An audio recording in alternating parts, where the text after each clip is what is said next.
In the Microsoft Word, you can enable the Track Changes feature so you can track and view all the changes that are made to the document. It is also a feature that comes in handy when editing a document as a team.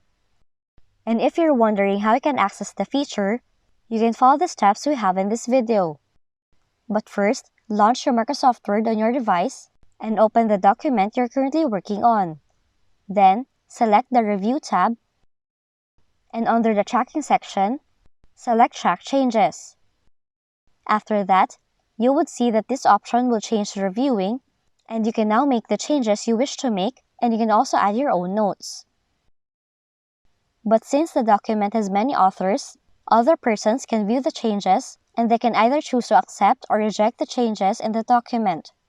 Now they can do that by using these options under the Review tab and Changes section, or by right-clicking on the area of the text.